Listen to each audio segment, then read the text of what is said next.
He's right here. Right now. Online at thezone1059.com and on your radio at ESPN 105.9 The Zone.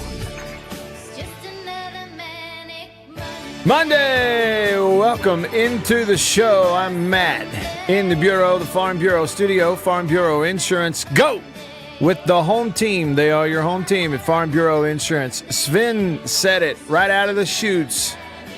We ought to start off with the sonic boom. I agree. Start off. That's a good place to start. Get ready. That's right. Get ready. It is a Monday in the Bureau, the Farm Bureau Insurance Studio. The Sonic Boom took care of Alabama State on homecoming in front of almost 60,000 people at Veterans Memorial Stadium in downtown Jackson.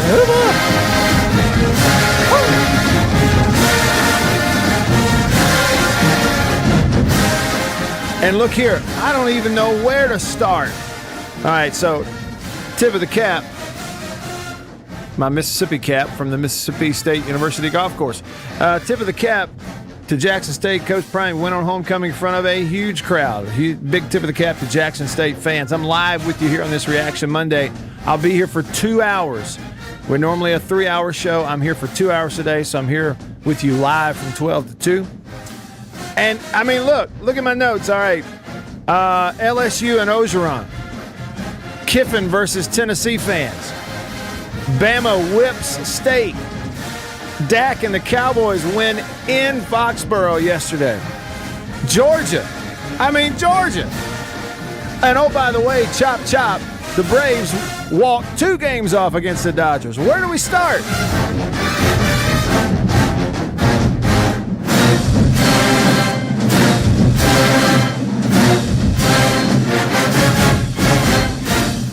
Roll your windows down, turn it up to 11. Big finish coming from the Sonic Boom.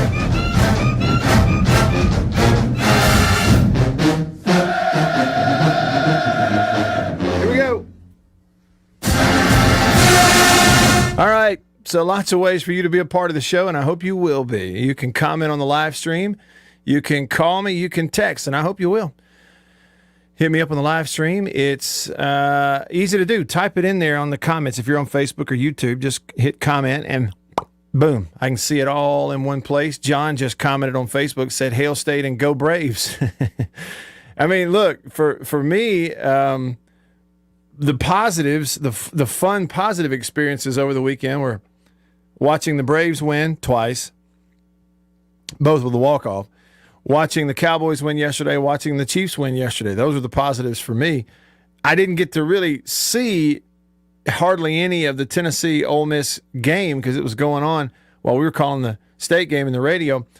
But during the post game, I was able to then turn it on my computer, and I couldn't hear what was going on live, but I could see what was going on live.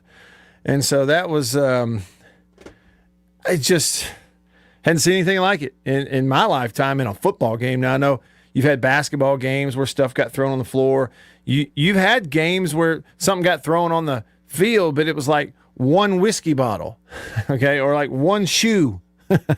Not just a whole mob of students and just pelting them with anything they could pick up, mustard bottles and golf balls and anything. Never seen anything like that in a football game.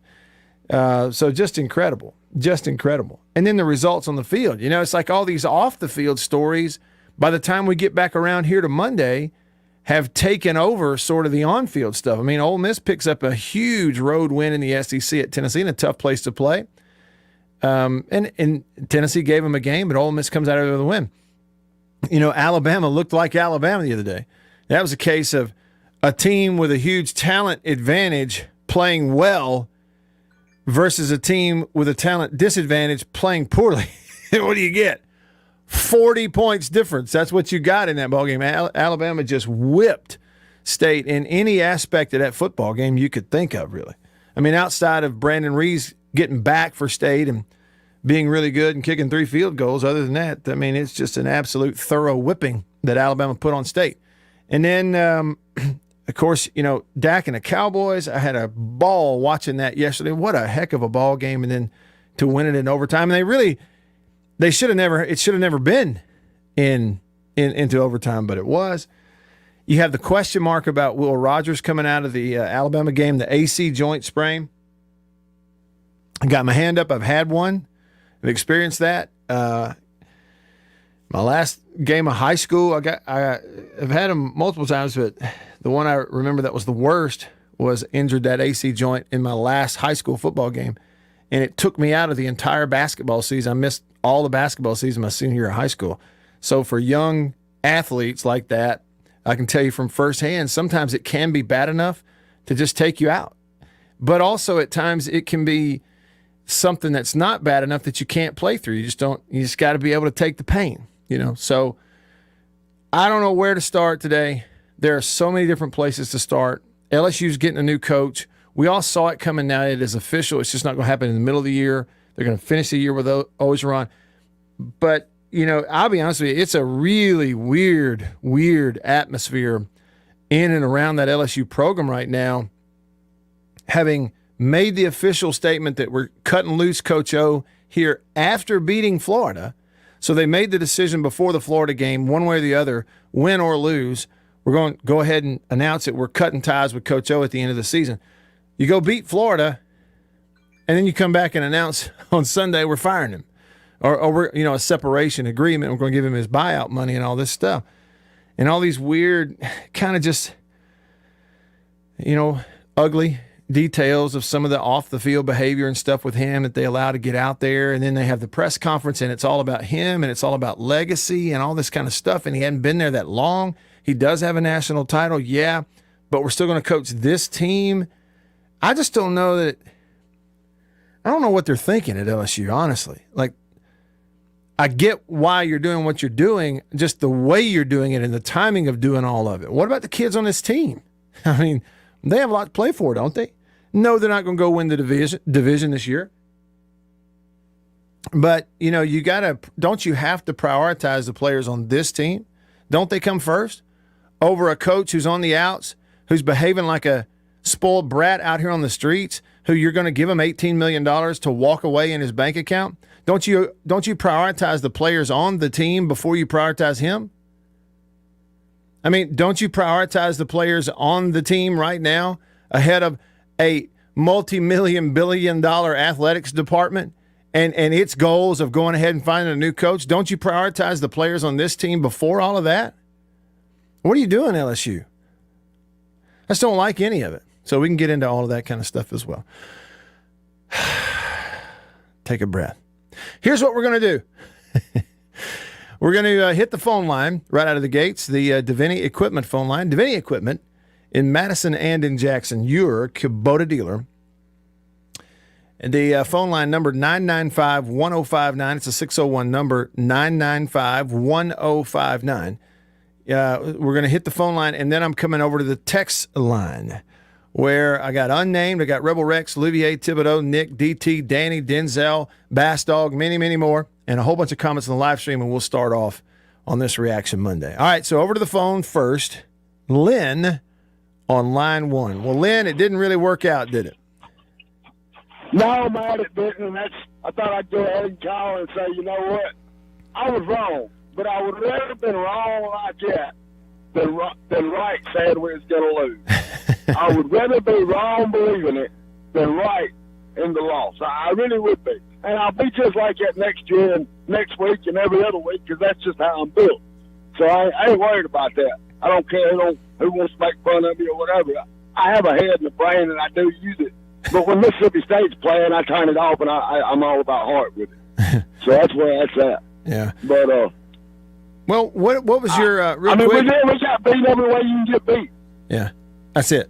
That's exactly right. The way I framed it a minute ago, Lynn, was it was an example of a team with a big talent advantage playing well versus a team at a talent disadvantage playing poorly, and that's how you get a 40-point ball. Very poorly. Yeah. Very poorly. And really, even up to the first half, I was still engaged pretty hard and heavy until the opening of the third quarter, and I kind of held my head down. I was like, well, if it wasn't over, it is now. That's it. That first play of the second half to the house. Yeah, and and two, here's the thing that came out of it for me, outside of the overall stuff, man, that Bryce Young guy, I just continue to be impressed with him. He's just, and it's like he gets better every week. He gets better every week. He gets better, Yeah. But what about the quarterback, Mike? You said you had that. I mean, trouble is Abrams not on the roster anymore. Okay, Lynn, you were breaking up. I think what you were asking me is Jack Abraham is not on the roster anymore. And yeah, I don't think he is, Lynn. And I appreciate your call right out of the chutes, man. Yeah, Will Rogers, if this AC joint thing in his shoulder, and I don't know when it happened. I don't know if it happened on the sack or if it actually happened when he was trying to make the tackle on the pick six at the goal line because the kid just lowered his shoulder and ran right over Will. Could have happened then. And so I don't know when it happened, but if it's and he played through it in the second half. I will tell you though, again, it's like an AC separation. If it's not terrible, you'll play through it initially a lot better than you will the next day or 2 days later after that thing gets stiff and swells up on you and all that kind of stuff. So, yeah, Abraham is not on the team. He's not there. And so you don't have that option. Chance Levertich to transfer in there from South Alabama is the backup or has operated as the backup in every practice and every preseason and every scrimmage and everything. Third string comes down to those two freshmen, true freshmen, and Daniel Greek and Sawyer Robertson. Greek, I don't know if he's ahead or not. I just know he got to school earlier. Greek got there for spring practice. Sawyer Robertson was a more highly thought of recruit. But he didn't get there until, fall practice, right? So, you don't have depth at quarterback, honestly. And this year, Will Rogers, the only guy to take a snap for you at State at quarterback. So you don't have any depth that has played for you at all. So, let's just say at what point Chance Levertich goes into a ball game and be the first snap he'll have ever taken at Mississippi State. Now, he has played some before, played some at South Alabama. And he's a former JUCO guy also. All right. Over to the I'm sorry. I'm tongue-tied today. Over to the Country Pleasing text line. Country Pleasing sausage on grocery store shelves throughout the Southeast. It is 885-3776. 601 number, 885-3776. Unnamed texter, first in the shoot today, said, Matt, why can we not find a better tackle than Scott Lashley? Now we know why he did not play at Alabama. Well, yeah, I mean, he didn't. He gave up some plays the other night for sure, and he's playing, against Will Anderson, who, when he's healthy, but even sometimes when he's not healthy, he's one of the best players in college football. He'll be an early pick. He's a phenomenal edge rusher. So Scott had his hands full, and he did okay at times.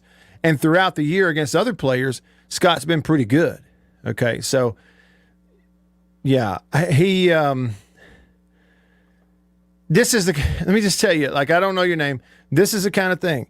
You play a great team, a great player has a great day against you, and then all you can talk about is the kid that's playing for State is so terrible that you can't find one better than him. Well, there's obviously a reason that he's earned the starting right tackle job at State. It's because he's the best one you got. Okay? So, I mean, it's just typical fan stuff. You get your butt beat by a really good ball team, and we got to find at least one or two players who had a bad night and see if we can't run them off into the wilderness, right? Just put them on survival island all by themselves. They're not worthy of being a part of, society the way you guys talk about them. So I think those kind of takes and wording it that way after a guy doesn't have a great game against a great player and a great team, you come out, you word things that way, you attack players that way, it's really immature is what it is. But it's society, and here we are. Welcome to America. Rebel Rex says, if Dan Mullen is such a great coach and quarterback guru, how come there's not one worth a on Florida's roster? Well, they are underachieving at Florida for sure. And I tell you, man, those people are Those Florida fans are fed up. And, it's one of those where, they beat Georgia last year. They're not going to beat them this year, you wouldn't think. But I don't know. It's like, for it to work out with everything holding true that we've known about Dan Mullen during his time at State and then so far early on at Florida, they're not going to go out there and sign top 5 recruiting classes every year under Dan Mullen. They're not doing it. Georgia is, Alabama is, now Texas A&M is, and most times LSU will. But they're not going to do that at Florida under Dan Mullen. They're not. So they may have thought they were when they hired him, but I don't think they did. I don't think the people making the hires and stuff thought they were going to do that. I think what they thought was he's going to get this thing going in the right direction, and given time, he may have a special season or two and then build it back up to where, you get Florida frankly, in 6, 7, maybe longer years, you get them back to the point where they can then go out and start knocking on the door of top 5 recruiting classes. But not now. And that's just where they are. But, hey, look, you lose a couple ball games to Ed Ogeron, get out coached by Ed Ogeron and his staff, that's not going to fly at Florida, nor should it. And Olivier texted and said, no casserole hour. I guess it's salad and leftovers for dinner tonight. Go Saints. Saints are back this week, right? Hitting the road to Seattle, who will be coming off that loss last night to Pittsburgh. Thibodeau texted and said, perfect start to the show. I was about to request a sonic boom. Get ready for my birthday. How about this? Call it what it is. How about this? How about Jackson State fans for homecoming putting more people in the stands at Veterans Memorial Stadium in Jackson than Mississippi State fans did at Davis Wade Stadium hosting Alabama Saturday night? Whew. Hey, hats off Jackson State fans. Hats off Coach Prime. And win the game on top of that. Winning. It's amazing what winning does, isn't it? Isn't it amazing? Everybody loves a winner. Nick texted and said, sir, MSU beat Bama 3-2 this weekend. I'm not sure what whipping you're talking about. They did in a 14-inning scrimmage on Friday night in baseball. State beat Alabama in the baseball scrimmage. DT texted the show and said, hottie toddy with an exclamation point. Have you ever seen a scene at a college football game like what we saw the other night? Stuff flying onto the field. And that's after both teams combined had about 85 injuries during the course, quote unquote, injuries during the course of the ball game. I mean, it's just, I've never seen anything like it, honestly. But a win is a win for sure. It's a big one at that. Road wins in the SEC, I don't care who they're against. They are coveted and valued. Danny said the last 54 seconds of the Ole Miss game was the longest 54 seconds ever. I mean, it really was. Slowed the game down for 20 minutes. People throwing mustard on the field. All right, back over to the phone. Ready Teddy on line 1. What's up, Ready Teddy? Hey, man. I had an interesting experience listening to you and Neil call the state game, but also on the sister station is 106.3 The Fan, which on my presets are side by side. Uh-huh. So I did something really interesting while I was riding in my truck. I would go from y'all's call immediately over there, and there's one particular call that you were right in that Eli was wrong in, and that's when they threw the flag for a late hit. I mean, out of bounds hit on Bryce Young, but he was inbound. Mm-hmm. Right. Anyway, what was funny though is you were emotional and you said he was in bounds, and I flipped as soon as I flipped it over to here to Alabama, and Eli Gold said they hit him out of bounds. I mean, you were right, but it's almost like it depends on what color glasses you're looking through. Well, hey, and I will say now, in his defense, Ready Teddy, 2 things. That play, so we're on the west side of the stadium in the press box, right? And So Right. our radio booth is toward the south end. We're on about the 40, yard line on the south part of the field. They're placed on about the 40 or 30 yard line on the north part of the field. So, and it happened right in front of me, like literally like right down in front of me. Like, I know it's a bad example today, but I could have thrown a golf ball and hit him. That's how close they were right below me, and he's on the north end. So he had and when we call the games, everybody's using their eyesight. They're not watching a TV or something. So he didn't have as good a look at it as we did. I could see clearly the guy never should have gotten the flag out of his pocket. To have thrown it in the first place was silly at best. I don't know what he was looking at. And it was really easy for them to get together and talk and realize, no, he was inbounds. He was 2 feet inbounds. Yeah. That's funny, though. I appreciate you sharing that. Thank you, man. Yeah, appreciate it. How about this tweet from Steven on, Twitter? That's where tweets are, right? They're on. How about this tweet on Twitter from Steven, who says, "Why does everyone tiptoe around criticizing Mike Leach? You're right about blaming the kids. Seriously, every time State loses, nobody ever has anything negative to say about Leach." And he says it's weird. I would say I haven't been all that critical of Leach. Other than a couple of times on clock management, whether using timeouts to get some more plays in before half and stuff.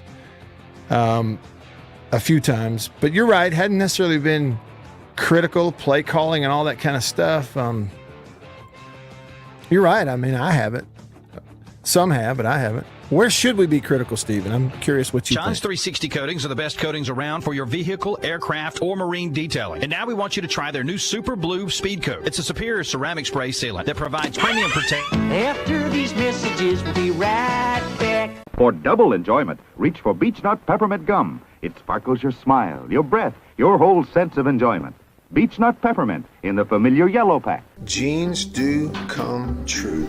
Blue Delta Jeans makes the best fitting, most comfortable jeans in the world. Let's dive in and see what we have here. Do what I did. Visit BlueDeltaJeans.com. Find your fit. Just for my listeners, enter discount code Matt Wyatt. Just answer the questions. BlueDeltaJeans.com. Answer the questions. Use this code. Use the code. You're going to get a discount. They are the most comfortable jeans I've ever worn.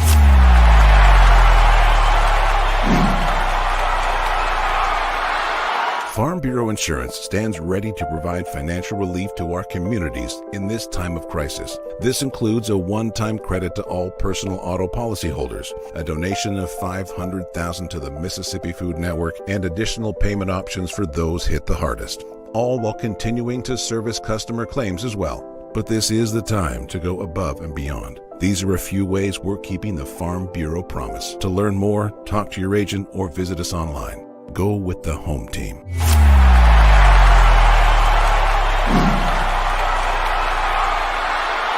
Hey, y'all, let me tell you a little bit about C Spire. New stuff in 2021, including 5G coverage. If you go to their website right now, cspire.com, you're going to see their no bull, which, by the way, I love the Super Bowl ad with the slow motion bull. You're going to see that on the website. But look, they're right. There's been a lot of bull over the years in your wireless bill, depending on who you were with. And my experience with C Spire is just like they say, there's no bull. I know what it's going to cost me each month. I know what my coverage is the number one coverage in Mississippi, period, the number one network. And they've got 5G phones that are 5G ready. Now, I have the new iPhone 12 Pro Max, got it at C Spire, went and did curbside at my local C Spire location and did the exchange where I traded in my old one, got the new one, and it's 5G capable. And we've got 5G coverage in parts of Mississippi, and it's just growing by the day. So you really ought to check that out, okay? And in terms of the new phones, you got deals going on those as well. Find those out at cspire.com. C Spire, customer inspired. After these messages, we'll be right back. Every farmer understands their farm can't thrive without some good partners like sun, soil, and rain. And farmers in North Mississippi also rely on another important partner, Mississippi Land Bank, because land and farm financing are Mississippi Land Bank's primary focus. We've grown alongside these farmers' crops for more than 100 years. We understand what a farmer needs, and we know the lay of the land in North Mississippi Mississippi, and that's where I stand. A lot of people in the equipment world, things kind of go in trends, I guess, if you want to say it. So kind of the first big thing that we look at when we start evaluating our business is going to be our turf equipment. That's kind of the first big push, because once everything, the water dries up and the grass starts growing, this is what everybody's looking to get. We carry the new Reax stand-up mower. Doesn't look like much, but this thing is, and it costs just as much as zero turn. Not a cheap unit at all. I mean, if you go out there and look at that zero turn, this thing right here, I mean, it's got all your components from your big pumps to your commercial engine to your large steel deck. And these guys were the first ones to make the standard mower. Better buy bird's eye. Better buy, better buy, better buy bird's eye. Yes, always look for this bird's eye bird. Your guarantee. Watch Sports Powerhouse. ESPN 105.9 The Zone and streaming. Check it out online now at thezone1059.com. All right, back with you. It's a Reaction Monday. I'm here with you for the first 2 hours today. We won't have a third hour of today's show, so we got to go fast. Jimmy said, plenty of folks are killing Mike Leach. The man has had one recruiting class. His system may not work out, but it's too early to make definitive statements that it won't work. Yeah, that's kind of what my response was to Steven. He's asking why people tiptoe around Mike Leach. I haven't had necessarily like glaring things that I've come in here to criticize him about, whether it's a play call or a coaching decision, other than, I have had a few times where you wonder about timeouts and the usage of them, and whether it's before that, mostly before half, I guess a couple different times. But I think, that's it. It's like early. I have, and others, I guess anyway, convinced myself, I guess I could be wrong, but I have convinced myself that, they're climbing uphill a little bit because of going complete overhaul in their offensive system, something you haven't really recruited to that much, and still trying to overhaul it to something like an air raid. It may take a little time there. And they're getting effort. They get good effort. There's some improvement from last year to this and those kinds of things. Now, they have been wildly inconsistent, especially on offense. And Mike himself in a post game always goes in there and says, it's also about coaching. And it is true. So that may be the biggest. You can't really fault their effort. You can't really fault talent. That is what it is. I guess you can fault the consistency with which they do things, and he hammers away at that, and that's sort of kind of their number one deal. But that's why I'm curious. I like to hear. I'm not going to just come up with something to criticize just to make somebody happy, but what are the points of contention and criticism for Leach, and what is that? People go, well, he won't adjust. Well, to me, that's a really, what's the right word? Not weird. Anyway, it's just, that's just a bad angle to look at this whole thing from. Nobody goes and hires Mike Leach with the expectation that he's going to come in and within 2 years he's going to run something totally different. It's stupid. Like you hire him to run the air raid is what you hire him for. And then, you hire him to run the air raid because that's all he's ever done. He told you that before you hired him, we're going to run the air raid. I don't care who you've got. That's what we're going to do. Well, and then what? A year and a half into it, fans are like, why doesn't he adjust and run the ball? Well, you want him to do? He's never done it. You could literally walk out here and find a local high school with coaches that have more experience calling run plays than Mike Leach does. Okay, but you want him to be a running coach. So they don't have a mess on their hands that some people make you want to think. They have a consistency issue on their hands, and when it shows up against a team like Alabama, they run you out of the stadium. Right? Like it shows up against LSU, you still had a chance to win, but didn't. Right? It shows up a little bit, against La Tech, you still come back and win. Right? You go play a consistent game, you pull one off. You go beat A&M out there. You beat NC State, a really good team, kind of dominate them at home. But you go play, and when you're already at a big talent, you're at a talent disadvantage against a team like Alabama, and play poorly and inconsistent, they embarrass you. and as I'll tell you this too, here's a fact. I said this on the post game from the press box. Until, like, as a program, you know, the big reaction after a game like playing Alabama. Listen, when they play well, it's kind of balls and kind of in their court.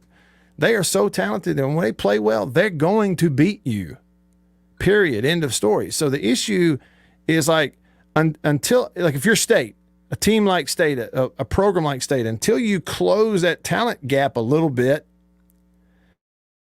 guess what?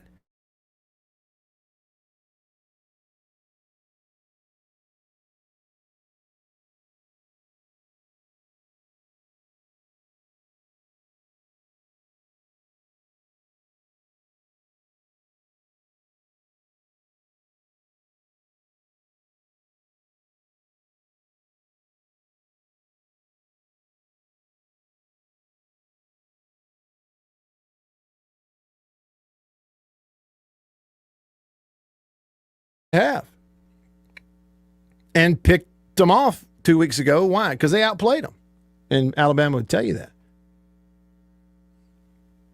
All right, where are we here? Okay, so let me see. We've got to pick away at our text line and make sure we don't get too far behind, and then I'll come back over to the phone line because we got 3 lines full. Give me 2 seconds here, and I'm coming to the phone.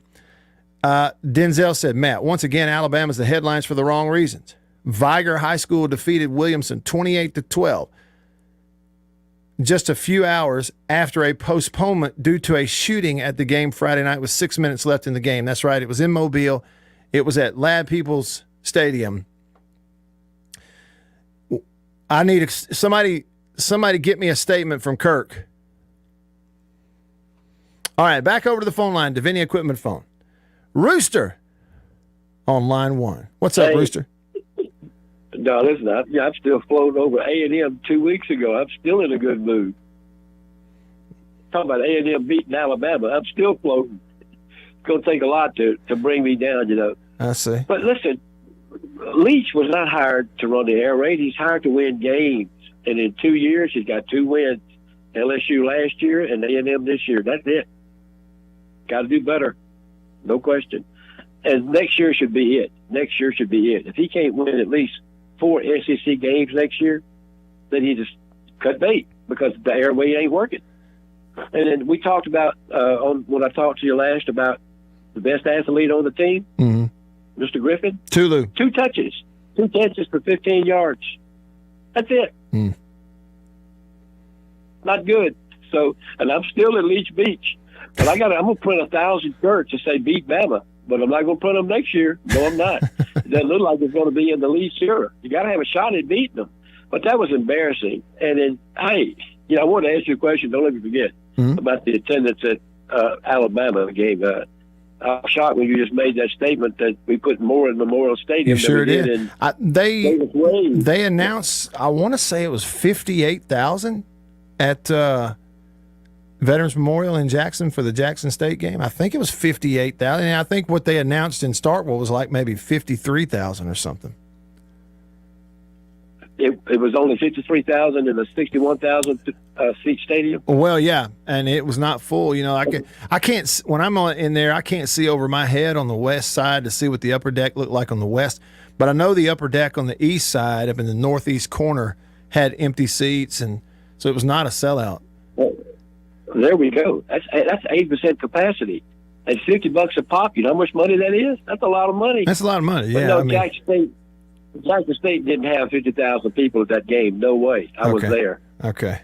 No, well, I saw one picture or video shot of it, and it looked like a great crowd. It was a great crowd, but 40,000 probably, but not 50. Yeah, I got you. But the dumbest thing Saturday, and Alabama won't lose again. No, they won't. Georgia won't lose again either, unless they tank the SEC game. They might take it. But State put forth no effort. They didn't show up. They might as well tank that game. And why would you try 3 field goals against Alabama? How dumb can you be? I mean, Ruiz is back, hallelujah. You know, given the practice. But you think you go 3 field goals means anything against Alabama coming off a loss? No. that was a scrimmage game. They didn't put forth any effort. Tell the truth. Yeah. There was no effort. Well, and some of the guys, yeah. But that game was a scrimmage. It was a tank all the way. Thanks, Rooster. Hey, I appreciate the call.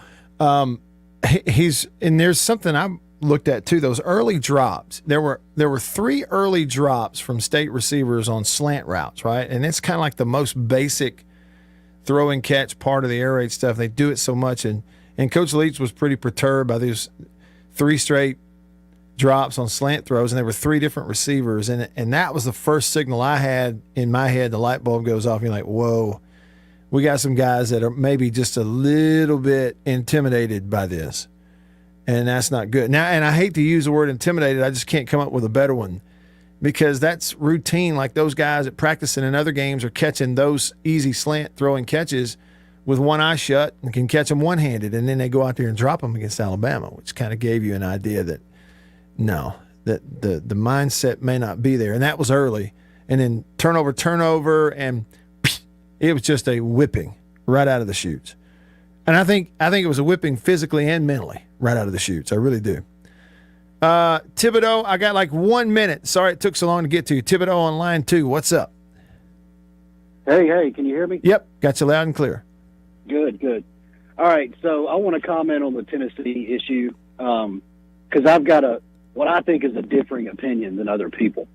First of all, I didn't see it. I've only read about it. Did you see what happened? Did the refs blow that call, or did they get it right and the fans just didn't like it? Okay, the 4th down play where they marked him short? Yeah. Yeah, he was short. They may have shorted him 3 or 4 inches on the spot. But I thought clearly on the replay, even if they gave him those 3 or 4 inches, he's still short of the first down stick. I thought they got the spot right myself. Right. Can I hang on to the break? Yeah, please do. That way you can have time to make your point. Feel free. Or you can hang up, call us back. But yeah, Thibodeau, sorry about that. Music going to cut you off here. More texts than you could possibly shake a stick at. Ghost and Josh and Anthony and Wes and QB1 and Rep Dog and True Maroon and Kyle B and Carlos and Miko and Walk-In and Larry. And I mean, that's just from 45 minutes ago. I promise I'm coming to them fast. And we got the phone line coming up also. Y'all stay with me on this Reaction Monday.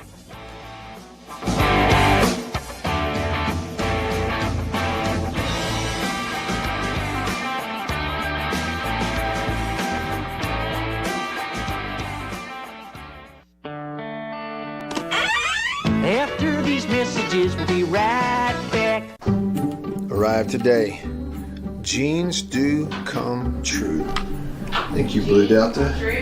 Yeah, jeans do come true. That's what the bag says. Blue Delta Jeans makes the best fitting, most comfortable jeans in the world because they are uniquely made for you and only you. Raw denim jeans, custom fit, hand tailored in Tupelo, Mississippi, my hometown.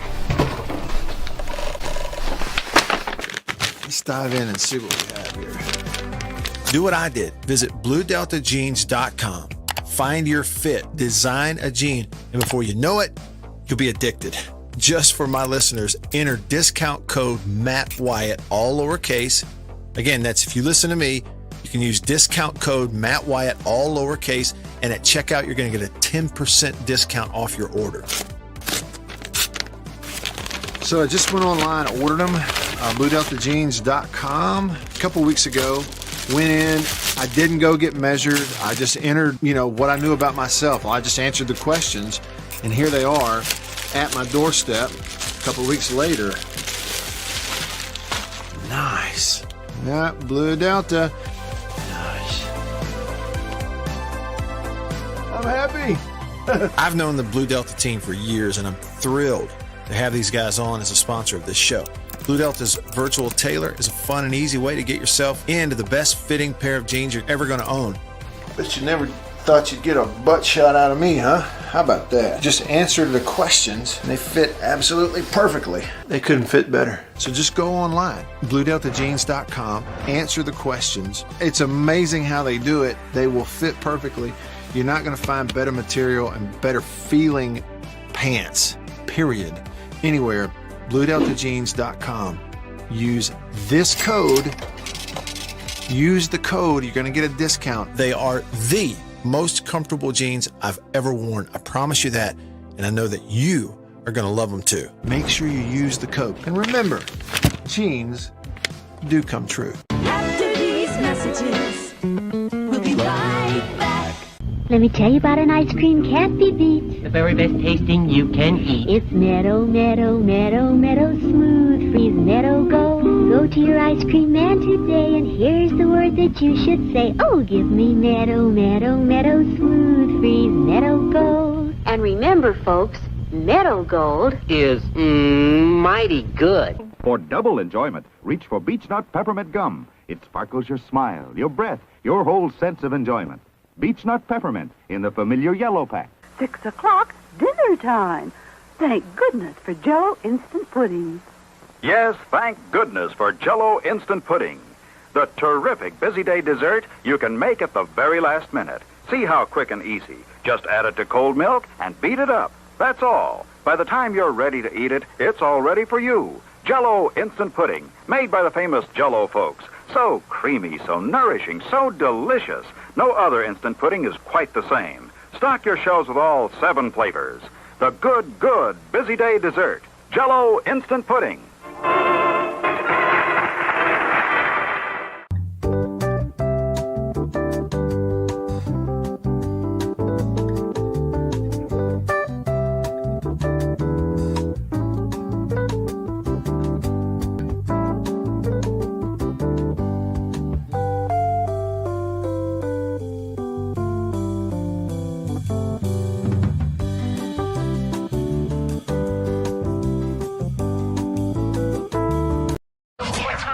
It's time to get back to the Matt Wyatt Show. Talking more great sports for you, Mississippi.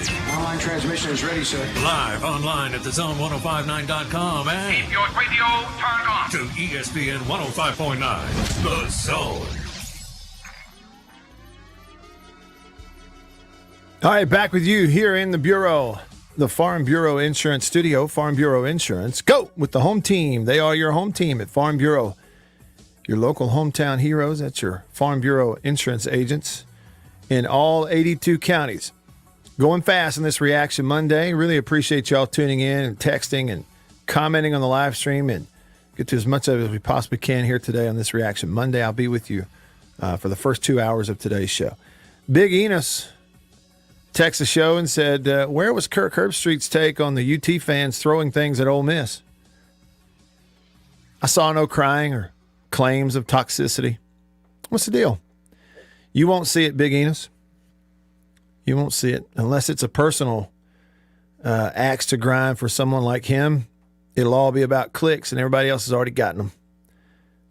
Now, what if it was Ohio State or Alabama? Yeah, he might light into him then. Or what if the shoe was on the other foot? What if that was Ole Miss's fan base throwing all that crap at Tennessee? You think he'd comment? I guarantee you he would. Take that, run, tell. All right, back over to the phone line. Thibodeau on line 2. Thanks for hanging on, Thibodeau. Finish it up for me. You were talking about that call on the 4th down. I thought the officials, they might have shorted Tennessee an inch or two, but he still was down short of the first down marker, in my opinion. Thibodeau, you there? Yeah, you got me? Yeah, go ahead. All right, so my thoughts on the deal is, obviously I told you I didn't see it. I was out to dinner with my wife. But hearing you say that the refs actually got the call right, it obviously changes the narrative a little bit, but I still have this opinion. All right, fans shouldn't act like that, obviously. Be a grown-up. Be a good example for the younger fans in the crowd. But there's a thing to it. Here's my opinion. That kind of stuff is happening because the fans are no longer being treated like the consumer or the customer that's shucking out dollars. They're being treated like people that shouldn't have an opinion. They shouldn't talk about if the refs are bad or if a school isn't doing something correctly. The idea that nobody at all can publicly criticize a referee has given a culture of, we have no way to fight this. They can be as bad as they want to be or as biased as they want to be. and there's going to be zero accountability. And in America, when people are not allowed to hold other people accountable, it reaches a point where they're going to throw mustard on the field. Like, whenever you make it such a sin and such a crime to question anybody in authority, you're going to get riotous behavior. It's just, like I said, it shouldn't happen, but I can see why it's happening. You know? I get your point. I really do. I do think that. I mean, there are lots and lots and lots of people involved in athletics and college athletics, Thibodeau, and I mean including ADs and coaches and some commissioners who believe that if officials are going to have such a big part and make so much money in these games and have such a big part of the outcome, they ought to be at least able to be interviewed after games by media and that kind of stuff. But apparently you don't have enough commissioners who agree with that for some reason. And I don't really know why, but that's just the fact. I think a good example of what I'm talking about is Greg Sankey has now said that they're going to review the inappropriate behavior by Tennessee fans. Yeah. Well, that's all well and good, but are you reviewing your referee staff? Because even though they got that call correct, there's 100 other instances in the past 2 to 3 years where they've just been so unbelievably bad and so inept at what they're doing, but we don't hear anything about their review process, how they're hired, how they're vetted. Like if that information's out there, I haven't found it. So it's just kind of like, okay, good on you, Greg, for reviewing fans, the people that are paying for all of this. But you're not going to review employees. When Tim Tebow tweets after the Auburn and Arkansas game on Saturday that it's a shame to see officials take over and affect the game in such a negative way. And here's the thing about it. It's bad. So when Tebow's out there, and when a guy like Tebow has something like that on Twitter, it's like, wow, how more obvious can it be? Thanks, Thibodeau. I appreciate you. Thank you. Jason in Flagstaff. Jason, thanks for sending me those pictures on Twitter too, by the way. That was gorgeous. Make you look forward to fall. What's up? Nothing much. It's I've said a few times that I don't think that the air raid's ever going to work in the SEC consistently. But I've got to call out these people that are whining because we got blown out by Alabama in like the first normal year for Leach, when like half the team quit last year. So we're playing young people on top of being outmanned from a talent perspective. It's rubbing me raw, and I, like I said, I don't think it's going to work. But it's like you got to give the guy more than a year or two to first get talent, and then he's got to get some experience to have any chance at all to beat Alabama. Even Mullen, probably the best coach we've ever had, he was only competitive with them every 3 years, and that's for a reason. That's right.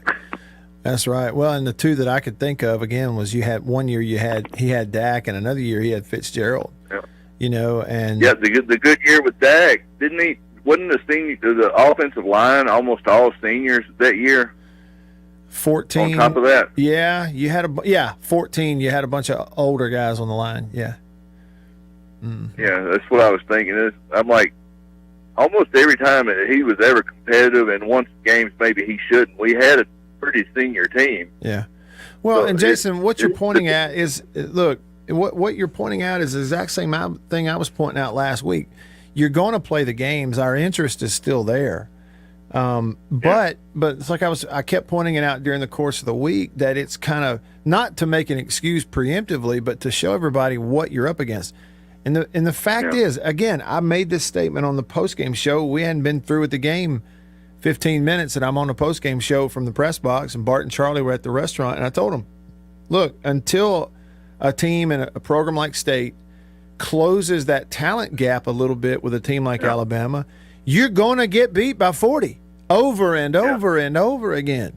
I don't care. I mean, outside of the occasional, hey, our offense is clicking on all cylinders and we got a quarterback who can wing it and we go make a run at them every now and then. Outside of that, until you close that talent gap, get ready for 30 and 40-point losses. Yeah. That's just college football for you. We love it, but there are things we love, all kinds of things that have dark sides to them, right? Well, that's the dark side of college football. It's the one major sport, not college baseball, not college basketball, not the NFL, not the NBA, not Major League Baseball. You can't find one major sport that's like college football where you have these gigantic Grand Canyon gaps of talent. You have those in college football.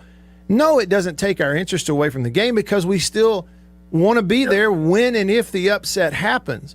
But I think that's the reality of it. So for me, if people want to have a gigantic negative reaction when you underperform against La Tech, I'm kind of okay with that, Jason. I'm kind of okay with it. You probably deserve it. But, you go get run out of the stadium by Alabama. You played poorly and they played good and they run you out of the stadium. What else did you expect? So I'm with you on that. It's just I did not see a lack of effort. They came out moving the ball, and then Alabama bowed up. And, what are you going to do when your quarterback's getting hit in the mouth and the receivers can't get open? That's not a lack of effort. That is physical dominance. There is nothing you can do about that over the course of the game to change. And getting out coached. From a scheme standpoint, Saban and them, he's the best defensive coach there is, had some stuff drawn up, but he had his players ready to execute what they were trying to do a little better than State had its players ready to execute what they were trying to do. That's an out-coaching. It's part of getting whipped. Yeah, I don't enjoy hearing, like I said, I don't think it's going to work consistently, but it's too early to go off like this over Alabama. Yeah, I agree. The biggest thing is, all right, y'all have a good one. Thanks, Jason. And the biggest thing was, you were hoping you came out of the game healthy. You just didn't lose people that you're going to need with some actual winnable games remaining on your schedule. And, hey, a little bit of a banged-up shoulder for your QB is a big deal because you don't have depth at that position at quarterback. So hopefully Will Rogers will be okay. But I can just tell you, having dealt with an AC joint separation, you never know. You could an AC joint separation in your throwing shoulder. Listen, I've done it. You can go out there and you can throw the ball 40 times and it feels great. And you're like, man, I got this. And then you reach down to pick up your helmet and it goes, and you're on the ground going, oh! It's the weirdest injury that you could have in a throwing shoulder. So I hope he's just able to play through it. All right. As you can tell, it is fast and furious today. Larry texted and said, the loss to the Fighting Jimbos woke a sleeping giant in Alabama. Walking Bully said, more likely to play this week, Corral or Rogers. Somebody was reporting that after hearing Lane Kiffin today that it didn't sound very likely that Corral would play against LSU. Somebody else said he's banged up and that they don't feel good about his status for this weekend. Talking about Corral. Man, really either team, State or Ole Miss, the thing you can't afford is to not have quarterback. And Corral is legit, big time. He's competing to be the best quarterback in the country right now. That's hour one. Hour two coming up. There's a lot of noise when it comes to 5G. Farm Bureau Insurance stands ready to provide financial relief to our communities in this time of crisis. This includes a one-time credit to all personal auto policyholders, a donation of $500,000 to the Mississippi Food Network, and additional payment options for those hit the hardest, all while continuing to service customer claims as well. But this is the time to go above and beyond. These are a few ways we're keeping the Farm Bureau promise. To learn more, talk to your agent or visit us online. Go with the home team. After these messages, we'll be right back.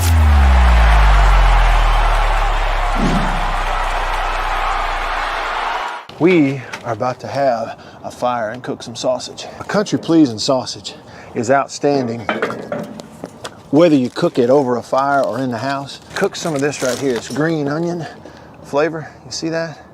But this right here is my favorite, the maple flavor. And this is great for breakfast. It's awesome cooking it in the house because it makes the whole house smell good.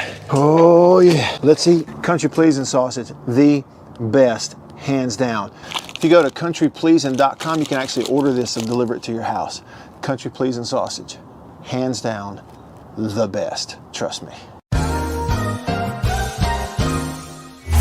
Davini Equipment, Spring Ridge Road in Jackson, Highway 51 in Madison. Hey y'all, let me tell you a little bit about C Spire. New stuff in 2021, including 5G coverage. If you go to their website right now, cspire.com, you're going to see their no bull, which, by the way, I love the Super Bowl ad with the slow motion bull. You're going to see that on the website. But look, they're right. There's been a lot of bull over the years in your wireless bill, depending on if, who you were with. And my experience with C Spire is just like they say, there's no bull. I know what it's going to cost me each month. I know what my coverage is the number one coverage in Mississippi, period, the number one network. And they've got 5G phones that are 5G ready. Now, I have the new iPhone 12 Pro Max, got it at C Spire, went and did curbside at my local C Spire location and did the exchange where I traded in my old one, got the new one, and it's 5G capable. And we've got 5G coverage in parts of Mississippi, and it's just growing by the day. So you really ought to check that out, okay? And in terms of the new phones, you got deals going on those as well. Find those out at cspire.com. C Spire, customer inspired. After these messages, we'll be right back. Jeans do come true. Blue Delta Jeans makes the best fitting, most comfortable jeans in the world because they are uniquely made for you and only you. Let's dive in and see what we have here. Do what I did. Visit BlueDeltaJeans.com. Find your fit, design a jean, and before you know it, you'll be addicted. Just for my listeners, enter discount code Matt Wyatt, all lowercase, BlueDeltaJeans.com. I just entered, what I knew about myself. I just answered the questions, and here they are. Nice. Yeah, Blue Delta. Just answered the questions, and they fit absolutely perfectly. They couldn't fit better. So just go online, BlueDeltaJeans.com, answer the questions, use this code. Use the code, you're going to get a discount. They are the most comfortable jeans I've ever worn, and I know that you are going to love them too.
and hundreds of millions invested in network updates, we can deliver 5G speeds right here, right now. Discover the difference at cspire.com/5G speeds. C-Spire, customer inspired.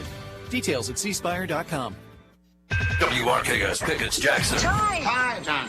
It's time to get back to the Matt Wyatt Show. Live in the studio. Online at thezone1059.com and on your radio at ESPN 105.9 The Zone. Here we go. Hour number 2 of the show, off and running. A long way to go here. Thanks to everybody for tuning in today. This will be my last hour with you. We're going to do a 2-hour show today. I got to hit the trail. I'm actually headed over to the Tunica area, and I was joking earlier. I am not going to Tunica to bet the farm on the Atlanta Braves. Although,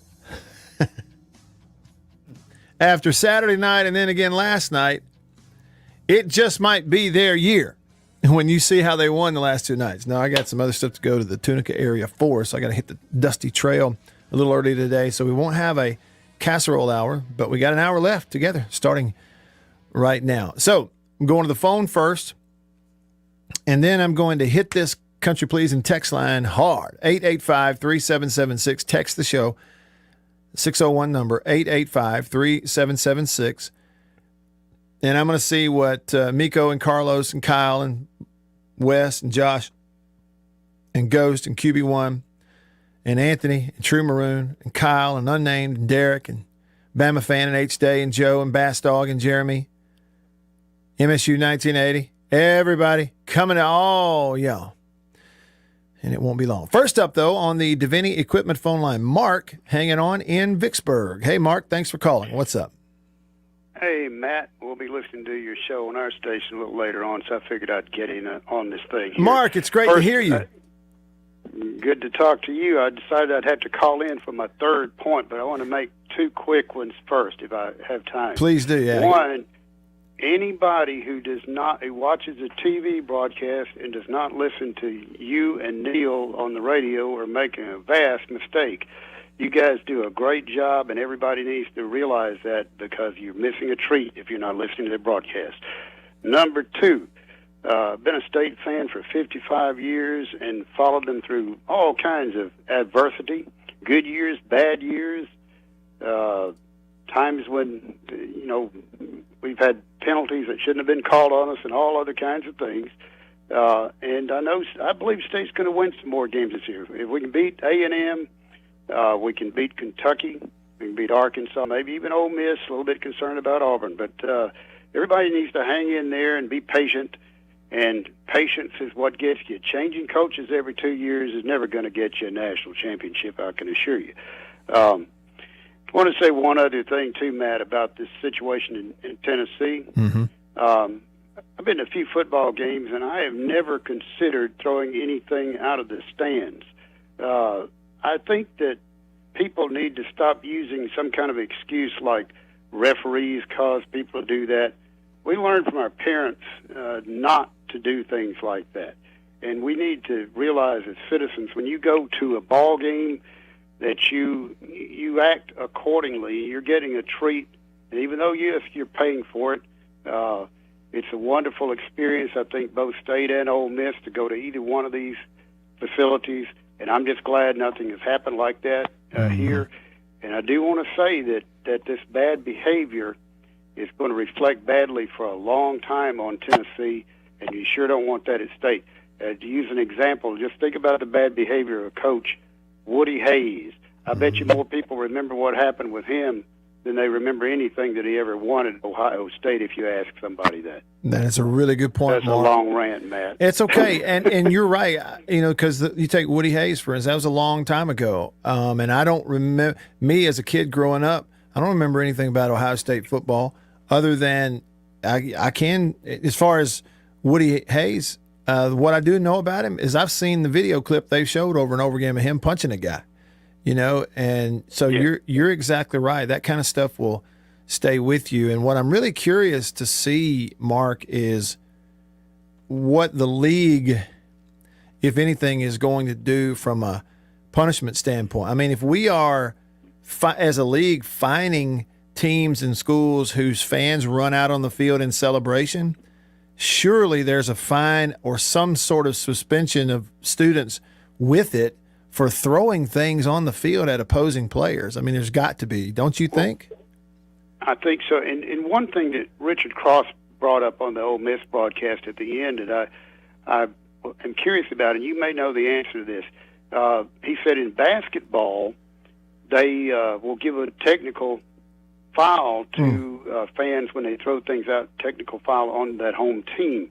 Well, I would think if these officials, and I don't know if they have the authority to do this, why couldn't they, if I'd been in there and I had the authority to do it, I would have slapped an unsportsmanlike conduct penalty immediately on Tennessee and then told, okay, the next fan that throws something else, we're going to move you back another 15 yards. Yeah. That might have cleared some of that up. Yeah. But to sit there, and it's the same a group of officials that refereed the Memphis game, the same ones that you're talking about are going to be officiating over championships or whatever, because I heard you make that comment. These are the same group of guys. Now, they made the right call. The call was right. And then Tennessee, if they would have made one play at the end of the game, they could have won the game anyway. Sure. But That's they right. didn't. That's so, right. you know, the thing, but there's this kind of behavior is, and we should not in our society condone bad behavior at any arena. And people who want to use an excuse for that and say, well, it's just because we don't have certain kind of input. I guarantee you we have more input in this country than any other country in the world. And, you know, we can go and vote. We can do whatever. You know, we can participate in political activity and in sports. And, you know, we need to think about that we have all these great opportunities. We have a great society and a great country, and we have a great opportunity. Instead of, I was thinking this morning, you know, I'm over here at this radio station working and doing my job, and there's a lot of people in this world in places like Haiti who are trying to figure out how they're going to get their next meal to eat. Yep. And I think we should be thankful that we get the opportunity to go and have a good time at a football game, and we should enjoy that. And we should not have any excuse for throwing anything on the field, period. That's exactly right. No matter what it is. No matter what it is. That's the best call we've had on this radio show in a long time, Mark. I really do appreciate it. And thank you for the kind words also. Well, and thank you. Look forward to seeing you over here next time you come over, and appreciate all your good comments on our Warren Central broadcast over here. Yeah, it's great, man. We love Vicksburg, too. I look forward to seeing you, Mark. Thank you. Really appreciate that call. Mark owns the radio stations that carry this show in Vicksburg. WVBG 107.7 and 1490. You can hear this show on replay every night in Vicksburg from 6 to 8. But he's right. You know, that's it. It's absolutely true. You know, you can't argue it that there's never an excuse to throw anything. People go, yeah, well, it happened at an Ole Miss basketball game, or one time State fans threw a water bottle on the floor at the hump. Okay. Yeah, and that'll be a technical foul. And there's never an excuse for it. And sports in general, surely you and I can agree on this, whether you root for Tennessee or Ole Miss or State or Alabama or whoever it is. When this thing gets to the point where it has become that big of a deal and this emotional, and emotions are okay as long as you kind of keep them under control. Use them to your advantage. Holler and scream. Use that emotion to scream louder. Maybe it affects the team, makes them jump off sides. But when it gets to the point that it's now boiled over into that, and because Lane Kiffin once coached there and now you're throwing a golf ball at him and you're throwing mustard bottles and stuff out of the stands at the opposing team, it has become too big a deal. All of this has become too big a deal to these people. And just make sure you hang on to your priorities. That's all you can do is control you. You can't control those students at Tennessee, but the whole thing has become too big a deal. And here's the thing about it. All right? We have all this stuff. Well, what's the best way I can sum it up? And then I'm getting to your text messages. Okay, when the whole thing becomes such a big deal that everybody involved with it is basically worshiping the amount of money that they make from it. Coaches making $5 and $6 and $7 million a year. Bad coaches getting an $18 million buyout. Athletics departments getting what? An extra, on top of their already $100 million budget, getting an extra $40, $50 million a year from the TV partners. conference officials making $2 and $3 and $4 million a year. ADs making $2 and $3 million a year. And everybody involved, the programs and the schools themselves, right on down to the individuals, is basically getting down on one knee or two knees and worshiping at the feet of the money that this thing brings in. We're all nudging up to that and taking a gulp and addicted to the money that's coming in. And we're just going to keep going at all costs. Well, if you're not careful, if that's the approach everybody's going to take, be careful when it becomes too big a deal. and the people sitting in the student section start to take it just a little too seriously and throw stuff on the field. Because I can't help but feel, I wouldn't ever do it. Throw something on the field, wouldn't behave that way. You probably wouldn't either. But the whole shooting match has become just a little bit too big of a deal. When we get to that point, people behaving that way. Time to take a step back. All right, Miko texts the show, says the largest crowd at Memorial Stadium is recorded as being 62,512 in 1996. He says, Matt, I guarantee that the record is eclipsed during the Soul Bowl this year against Alcorn. Carlos texted and said, man, how awesome was the fourth quarter and overtime of that Cowboys game. Have you heard anything on Prescott's calf? They are saying that, they got 2 weeks because you have an open date, and that Dak is saying it's a little bit of a calf strain, but he expects to be okay. It's not nearly as bad as a calf injury like the one that happened to Michael Gallup, their receiver. Here was the play that won it yesterday in overtime. Play fake. Boot to the right. Looking down the field. Lamb. 10-5. Victory. Cowboys win. The ghosts are exorcised. That's Brad Sham on the call for the Cowboys on the radio. That was a big win for them. They've won 5 in a row. Kyle says, if Leach doesn't work out, give us Mullen back. Unnamed texter says, Matt, Dan is a smart most of the time. Well, and you're not joking. Dan's personality is a big hindrance to him in a lot of ways. And it's a tremendous credit to his ability that he's overcome that as much as he has in a lot of ways. But when it comes to recruiting, let me just say it this way.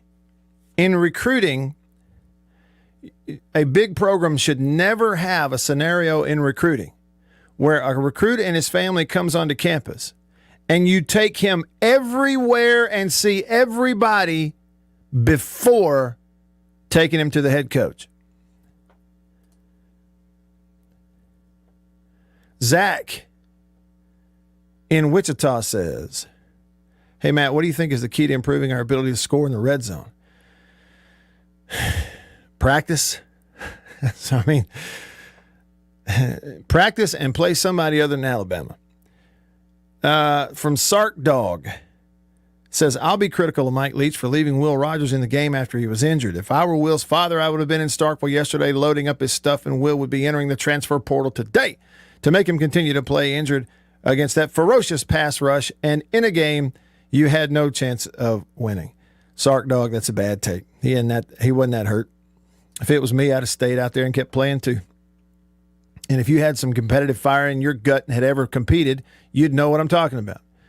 Bulldog West says, Mike Leach was hired to run the air raid as well as rebuilding what Moorhead tore down. So he's having to deal with all that, as well as pretty young players.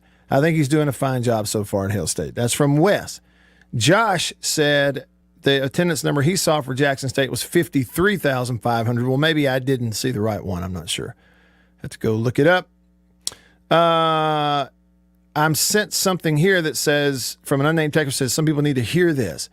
Did you know head coach Mark Stoops has his Kentucky team at 6-0 for the first time since 1950 and has been to 5 straight bowl games? In his first season, the Wildcats went 2-10, followed by 5-7.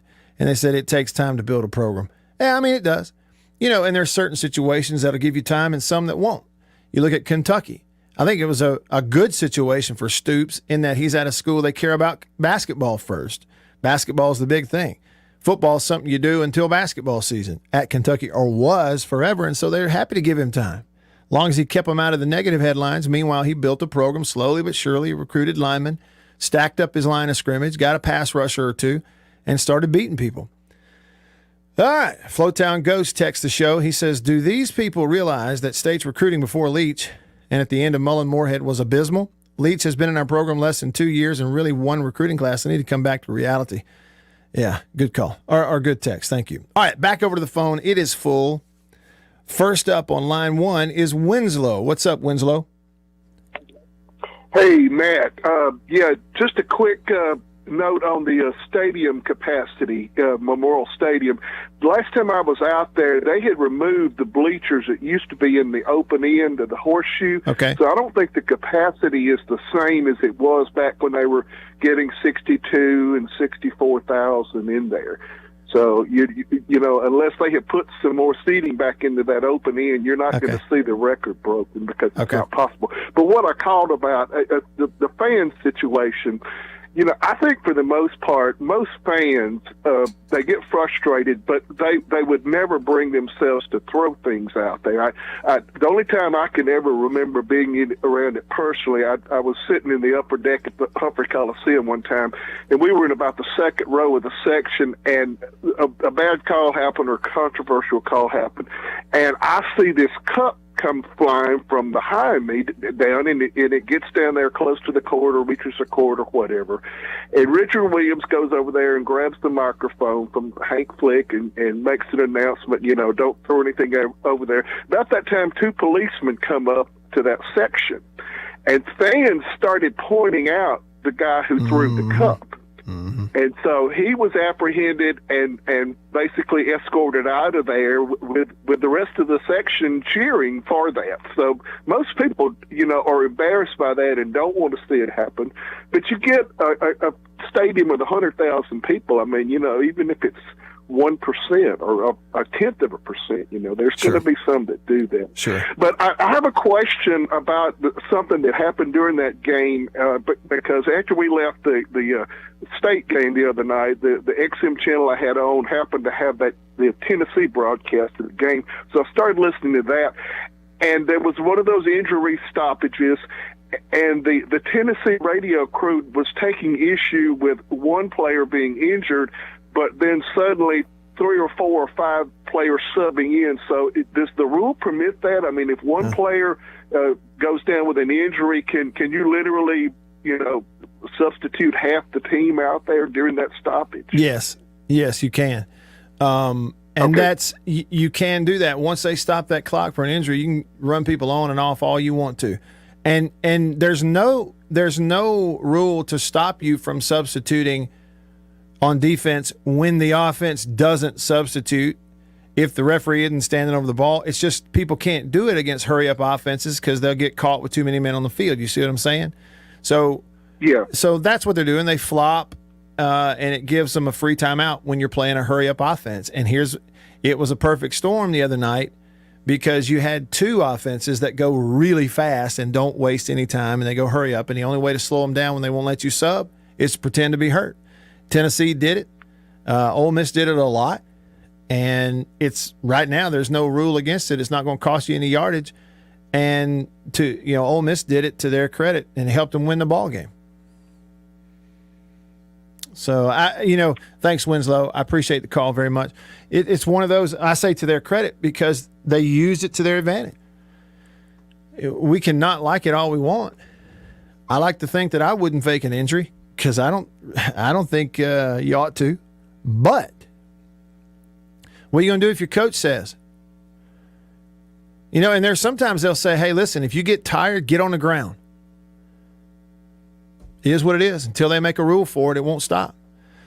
And I don't know how you make a rule for that. But that's where we are. And, you know, in Tennessee's case, if you're going to do it, if your players are going to do it, how are you going to complain when they do it? Really? All right, Chris hanging on line 3. Chris, what's up? Hey, Chris. Hello. Hey, you there? Yeah, I'm with you. I'm sorry about I that. got a couple points here. First thing I'm going to say is, how about them Cowboys? That was that. I enjoyed that ball game. Man, woo-wee. And second thing is that shame on you, state fans. First thing is I tried to warn you last week that Alabama was going to be mad, and they were going to play a perfect game. And playing a perfect game, that's what we're going to get every time because we don't recruit at their level. Third thing is why do we expect anything different from Tennessee fans? Let me remind y'all, they were burning couches over a head coach hire. These people are not lucid. So, and the last thing I want to do is, hey, Matt, play me that chop music on my way out because we Braves are going to the World Series. I'm talking about. It'll be just like the 2013 state team. Hey, and listen to this, Chris. If this isn't their year, I mean, after winning the way the Braves won on Saturday and then again last night, I mean, it really may be their year because you got to have a little luck, don't you? Hey, they don't even have their two best players. I know it. They don't have their best pitcher. They don't have their best batter or fielder. Yeah. And they, hey, if you want a third player, the other guy that broke his hand that was pitching so good when he broke his hand for being stupid, I mean, they don't even have their top three players. Yeah. And they're doing this without them. So next year looks really great, too. But, hey, take it one day at a time. Let's win this World Series. Let's do it. Have a good day. Got to go to Chavez Ravine now and win a game or two out there in Los Angeles. Man, I hate the Dodgers. The last two nights as a Braves fan have been glorious. Number one, because they're beating the Dodgers. Number two, because I'm able to watch it. It's finally on television available to me as a cord cutter. That's your fault, Matt. No, it's not. It's 2021. Don't get me started. Okay. More of your reaction. There is plenty of it here today on this Monday. Stick around.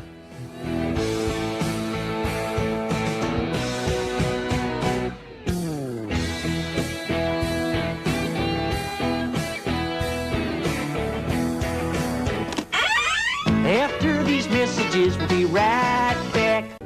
Better buy bird's eye. Better buy bird's eye. Yes, always look for this Bird's Eye Bird, your guarantee of top quality frozen food. And your big Bird's Eye buy this week is Bird's Eye Orange Juice. Easy, you can serve it in a minute. Thrifty, it will save you money. Orchard fresh and delicious. Better buy bird's eye. Better buy bird's eye. Now, if you know your oats and want to feel your oats and taste how good an oat cereal can be, well, you'll go for Cheerios. Great way to start the day with really great eating. That's Cheerios, one of the few foods made from oats. The tasty cereal grain everyone should have at breakfast. Crisp and golden as only a toasted oat cereal can be. And nourishing? Why, a Cheerios breakfast gives you the power protein that grown-ups need to help stay in trim and youngsters need to grow on. Toasted oat goodness, toasted oat flavor, a delicious power breakfast. That's Cheerios. Let me tell you about an ice cream can't be beat. The very best tasting you can eat. It's Meadow, Meadow, Meadow, Meadow Smooth Freeze Meadow Gold. Go to your ice cream man today, and here's the word that you should say. Oh, give me Meadow, Meadow, Meadow Smooth Freeze Meadow Gold. And remember, folks, Meadow Gold Is mighty good. For double enjoyment, reach for Beechnut Peppermint Gum. It sparkles your smile, your breath, your whole sense of enjoyment. Beechnut Peppermint in the familiar yellow pack. 6 o'clock, dinner time. Thank goodness for Jell-O instant pudding. Yes, thank goodness for Jell-O Instant Pudding. The terrific busy day dessert you can make at the very last minute. See how quick and easy. Just add it to cold milk and beat it up. That's all. By the time you're ready to eat it, it's all ready for you. Jell-O Instant Pudding, made by the famous Jell-O folks. So creamy, so nourishing, so delicious. No other instant pudding is quite the same. Stock your shelves with all 7 flavors. The good busy day dessert. Jell-O Instant Pudding.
life advice. And that's the kind of thing that could warp you for life. You're right. It's the Afternoon Drive with Jake Wimberly. Weekdays 3 to 6 p.m. Online at thezone1059.com and on your radio at ESPN 1059. The Zone. Are you ready? Brace yourself. Now back to the Matt Wyatt Show.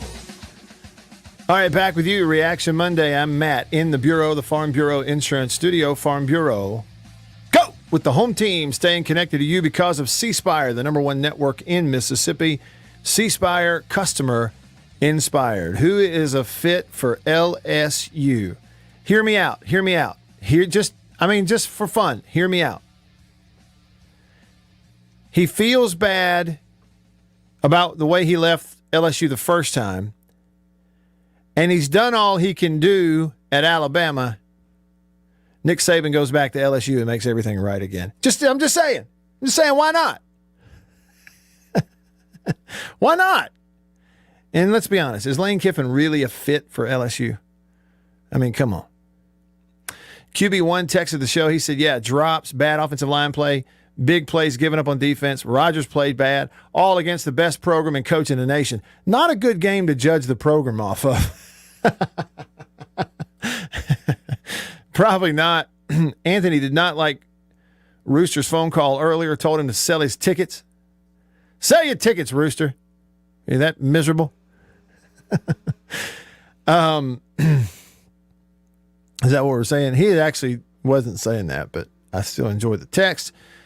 True Maroon sent me a video. Oh, yeah. It was of Kirk Herbstreit crying, and he must have been really upset about the way Tennessee's fans behave, right? Like he loves to go on those rants. Did he get one in about Tennessee fans, huh? Anybody find that video? Does it exist? Real Unnamed Texter says, please discuss having a bye week before Alabama. I think it's time to stop doing it.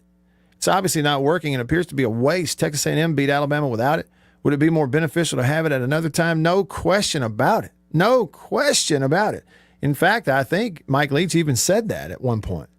I mean, what's the point in having it before? I mean, you'd really like to have it after. Wouldn't you? I don't know. Maybe they know more than I do. Hey, let me hit the phone line real quick.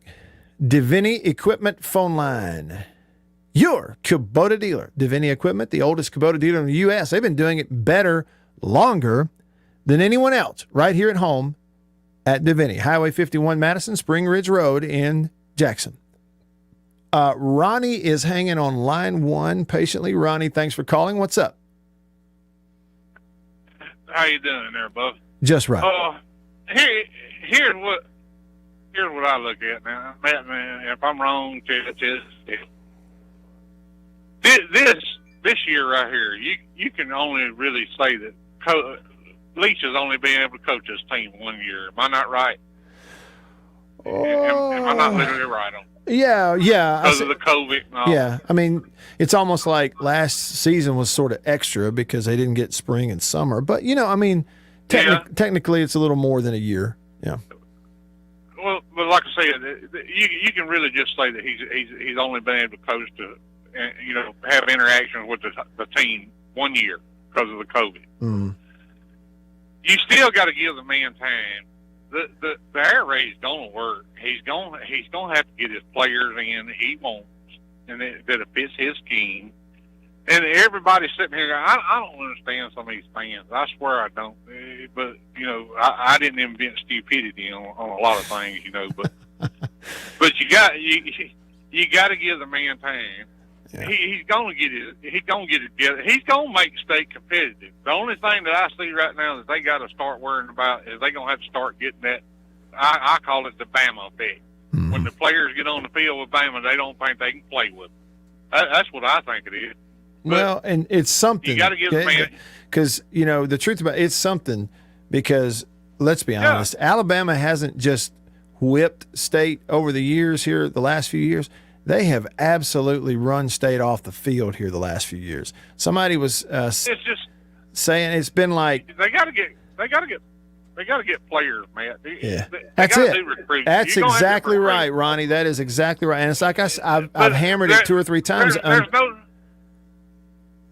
there's no need though in just giving up on a coach after basically a damn year. Excuse my language. That's I'm all right. sorry. That's all right. But you can't get rid of a coach. No. The days of 3 yards in the cloud of dust are over with. I'm sorry. You're gonna have to have some kind of air raid to compete in the SEC. I'm sorry.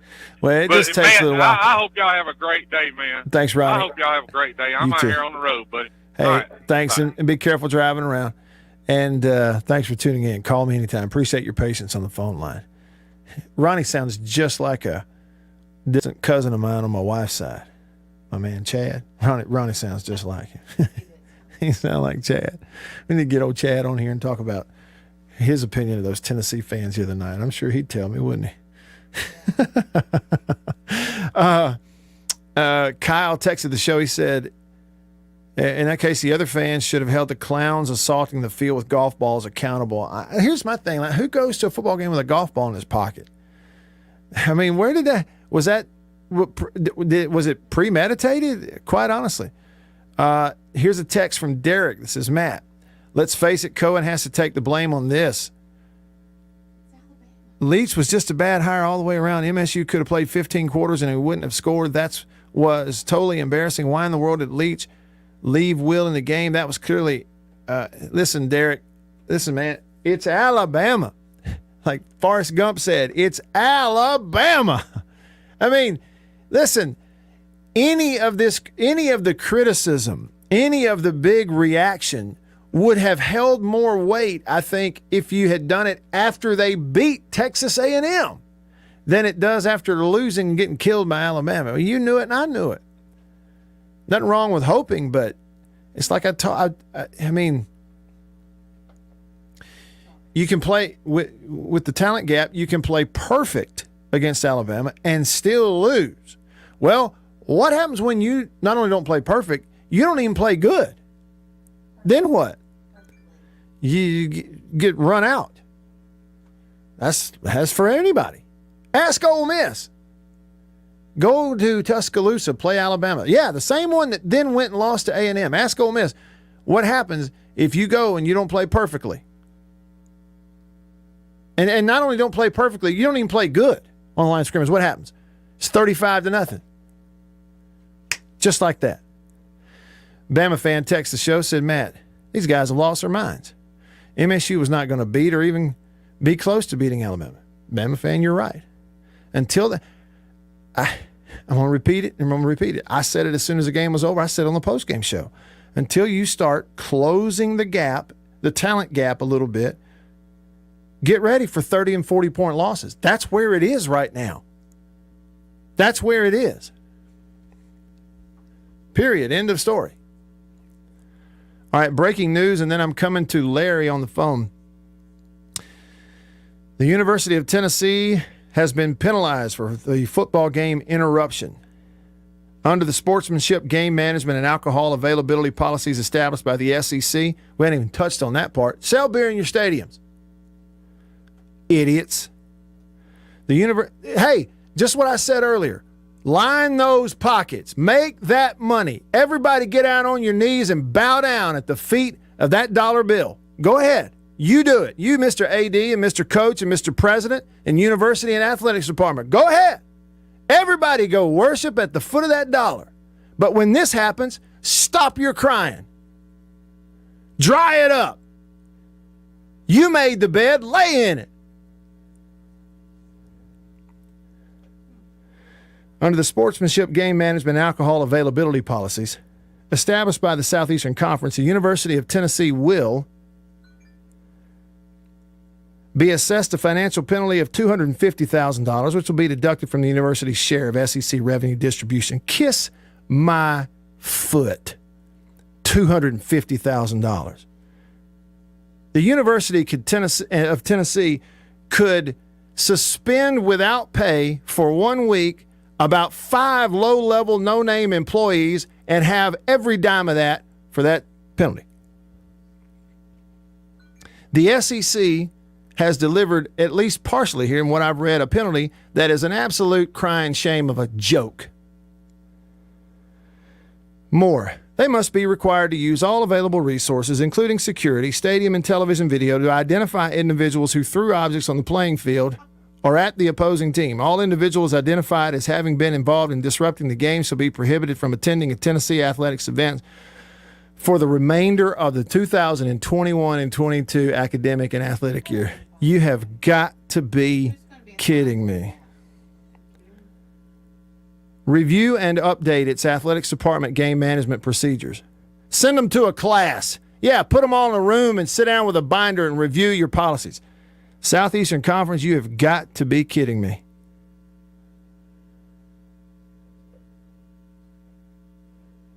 Which shall include the evaluation of agreed upon SEC sportsmanship, game management, and alcohol policies. And the last thing it says, following completion of this review, and prior to the University of Tennessee's next home football game, the university shall provide a report to the conference office to summarize its efforts. Folks, listen, if you ever needed a bet, the SEC, for what happened in Knoxville, just penalized Tennessee no more than they penalized Kentucky for storming the field after beating Florida a couple of weeks ago. Let me tell you something, Southeastern Conference. Line those pockets. Pay the commissioner. Pay the coaches and the ADs. Lap up those dollar bills. Because when this happens again, you're going to need every bit of it to pay your lawyers. When a player on a team gets hit by something in another SEC stadium because you set the precedent. This is pitiful. Stick around.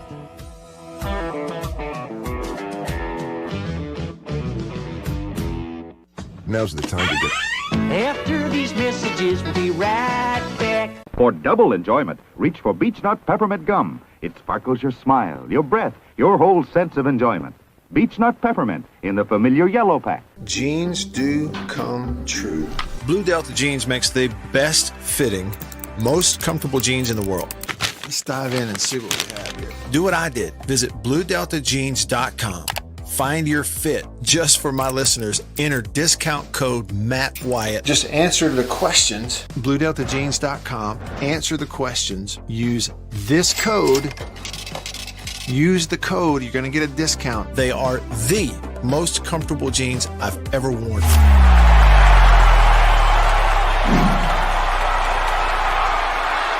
Farm Bureau Insurance stands ready to provide financial relief to our communities in this time of crisis. This includes a one-time credit to all personal auto policyholders, a donation of $500,000 to the Mississippi Food Network, and additional payment options for those hit the hardest, all while continuing to service customer claims as well. But this is the time to go above and beyond. These are a few ways we're keeping the Farm Bureau promise. To learn more, talk to your agent or visit us online. Go with the home team.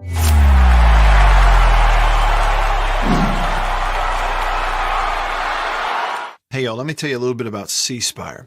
New stuff in 2021, including 5G coverage. If you go to their website right now, cspire.com, you're going to see their no bull, which, by the way, I love the Super Bowl ad with the slow motion bull. You're going to see that on the website. But look, they're right. There's been a lot of bull over the years in your wireless bill, depending on if, who you were with. And my experience with C Spire is just like they say, there's no bull. I know what it's going to cost me each month. I know what my coverage is the number one coverage in Mississippi, period, the number one network.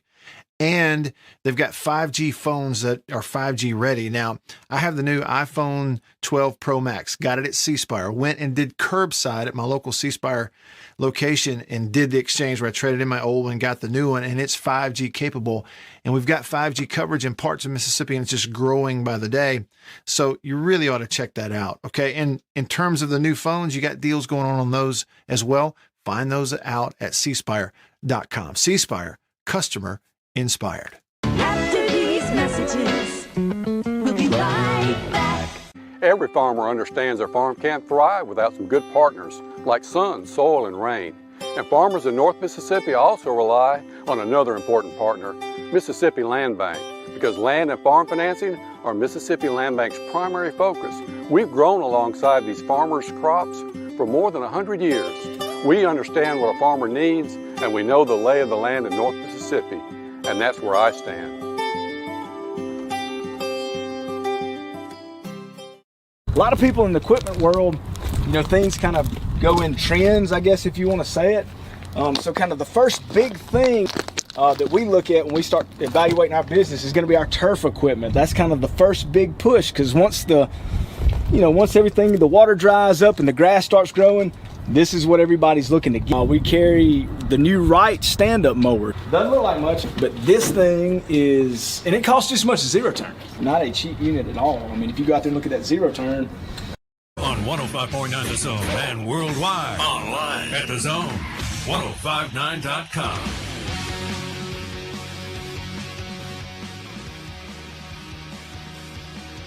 G-Bama Boy on the live stream on YouTube says Greg Sankey went soft on this one. What a joke. They are setting a bad precedent. I mean, my thing is just you can't have a policy that allows you to fine Kentucky $250,000 for storming the field after a win against Florida, yet that goes on at Tennessee the other night in the fourth quarter. They threw a golf ball and hit an opposing coach. They threw other things at opposing players, had to evacuate band and cheerleaders, held up the game for 20 minutes, put people in danger. You remove the students from the deal, and you fine them the exact same amount of money. All this other stuff is hot air. It's like when the NCAA penalizes somebody, and part of the penalty is quote unquote vacating wins. That doesn't penalize anybody at all. It's not a penalty, but they make it sound like it is and expect you to buy it.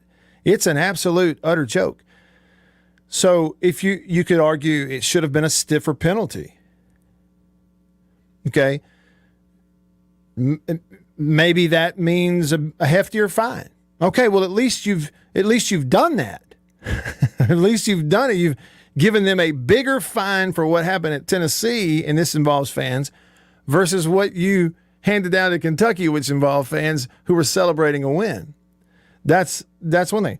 The other thing that you have to do is set a precedent for a university, and basically from a league perspective, put it on the school. The school then is going to go through the process of identifying.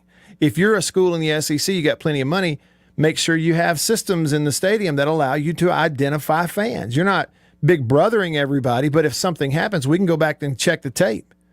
We can check the tape. I see you through it. I got it right here in super duper 4K, 6K, 8K resolution. I can zoom in all I want. There you are. You threw it. We've identified who the seat was. We scanned a ticket, whatever, you got it. Right there's the evidence. Okay? Put it on the school. So then they go, we're going to fine the school $1 million for this. We're going to, there will be no more alcohol sales, allowed in the stadium, or there won't be for the next home game. There'll be no more students there'll be no more student tickets allowed into the stadium for the remainder of the season. The home game. If this happens at an SEC school, you are going to pay dearly. The fan base and the school are going to pay dearly. But they didn't do that. They went soft. And you know why they did it. Tennessee wants that alcohol money, beer money. Tennessee needs that beer money. Tennessee needs those ticket sales. And the rest of the league needs it if it ever happens at our place too. We need all that money. I don't care if it hit Lane Kiffin. I don't care. I don't care about him. I don't care one bit. He's getting his paycheck. We need our money. It's all about money. And see, I'm going to tell you something else too. People who go through life thinking and approaching it the same way, there are no morals. There is no right and wrong. Get as drunk as you want to. There is no authority. Just have fun. Have fun and get drunk and have a great time and party and rack up as much money and be as crude as you have to. It's all about money and having a good time. That's what life is all about. And people who go through life and that's it. They're not answering to any standard, any moral authority. Yeah, I'm talking about God. Okay? Then those people will make decisions based on those. Every decision is based on, well, what's the most fun? What can make the most money? Not what is right and wrong. Not what's best going forward. And I got news for you. That's where we are. You want to find out how people think? Propose this to them, that the SEC fined Tennessee the same amount of money as they fined Kentucky for celebrating a win. Propose that scenario and then see what the reaction is. And based on the reaction, you'll learn a lot about what's in a person's head and in their heart. I'm telling you.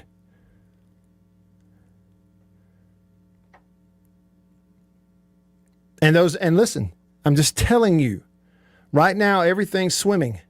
It is going swimmingly. Money just rolls in. But listen to me. If you put, as an individual, as a family, as an organization, as a business, as a church, as a radio station, as a radio show, but again, as an individual, it doesn't matter. If you put money and a good time ahead of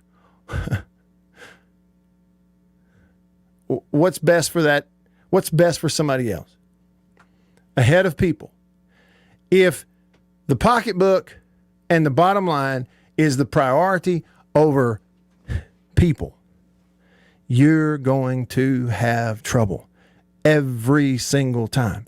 It's coming. It's not a matter of if. It's a matter of when. Who we got? Hey, Bill, help me out. Who's hanging on? Line 2 first. Okay, so we're going to hit the phone line now as we wrap up hour number 2. Let's go to Larry. Larry on line 2. Larry, thanks for being patient. What's up? Not much. And the guy with the golf ball, that was premeditated. He planned on throwing at Kiffin. You don't carry a golf ball to a football game. No. Unless you're going to throw it. That's exactly right. So that's the guy they need to try to look back on film to see you threw it. That's the guy they need to go after, for sure. Maybe ought to just put like a big net around the student section, to just box them in where they can't throw crap on the field. Hey. And, Ole Miss is guilty of that. You remember they used to throw shoes and bottles into the end zone. Yeah. They've done it in the past. Yeah. Ole Miss has done that in the past. Let's just be honest about it. Well, hey, and if I'm being honest, Larry, there was people remember there was an instance recently, it had to be within the last 10 to 15 years where it was a Mississippi State basketball game. Somebody threw a water bottle down on the field. Yeah. Hey, but sure did. Somebody even called in and referenced that earlier. Yeah. Yeah, I mean, it happens, but the other Saturday night was, that was really bad. But anyway, I remember Mullen in a press conference on a bye week. He said that he did not like them as a double-edged sword. If you got momentum going, you lose it. You got to get on focus. The week off that you don't have. Bye weeks are not good. Only thing it's good for is help you guys get healed up. That's what it's good for. And you're right. You do it after the Bama game, not before. Mm-hmm. Right. All the momentum they picked up in that A&M game was gone. It was actually lost that bye week. Yeah, because you relax. That's go it. Home for 2 or 3 days. Mm-hmm. Yep. And so, hey, look, one other thing, and I'll get off. That out of bound call where they picked the flag up, it was kind of like they stood around waiting on the reaction from the crowd. Because, we're going to get to see the replay. Yeah. As soon as we started booing, what did they do? Oh, no flag on the play. It's like they weren't sure. They were waiting to see the reaction of the crowd before they made that decision. And the thing is, is, I'll give those refs credit. I'll give those refs credit. The state game, they got together and they talked and they picked up flags that needed to be picked up. That's so right. That was good officiating the other night at the state game. Yeah, I thought so too. We had one review that took, I thought, a little too long, and that results really surprised me. But good point, Larry. Thank you. All right, we got 3 minutes and 2 calls, a minute and a half each. Chris, you're up on line 1. Hit me, Chris. How you doing, Matt? Just I'm right. back again. Okay, so I wanted to address something. You state fans, which I'm included in this, but I am a realist. We have never really thrown the ball at Mississippi State. So why are you out here saying we need to fire the coach and do this and do that? You know what? I was on board with firing Moorhead because the culture was awful. But the culture is fine at State. These kids are playing harder than they've ever played. Why would you even think about that? Y'all use your brain for something besides a hat rack, please. That's all I got to say about that. And the other thing is hey, fix the officials. You'll have stuff stop coming onto the fields. Mm-hmm. If they're good calls and you can tell they're good calls, don't throw stuff on the field. And I'm with everybody else. Hey, Ole Miss, get the log out of your eyes before you start saying something about Tennessee, because y'all are just as bad when it comes to throwing stuff on the field. Have a good day. Thanks for the call, Chris. David, thanks for being patient on line 3. Appreciate you calling. What's up, David? Hey, Matt, 2 things real quick. The obstacles thrown on the field were premeditated. Lane Kiffin didn't make that call that they were short the yardage to get the first down. So why are you throwing things at him? It was premeditated. They were hostile because he left the way he did. I think it's ridiculous that you would do that. And for these fans that's calling in about getting rid of the coach, you get rid of Lane. I mean, you get rid of the coach at State now. Leach. You're going to have a problem getting a good coach. They don't know anything about sports. Why would you take him out of the game? What are the other starters? You going to take all the starters out of the game? I mean, it's ridiculous. They don't have any competitiveness in them. And personally, I don't think they know anything about sports, period. Yeah. That's the way I felt about it as well, David. I mean, you know, anybody who's ever done it, you know, certainly played, you can be in a lot of pain, and you'll cover it up so that they won't take you out of the game.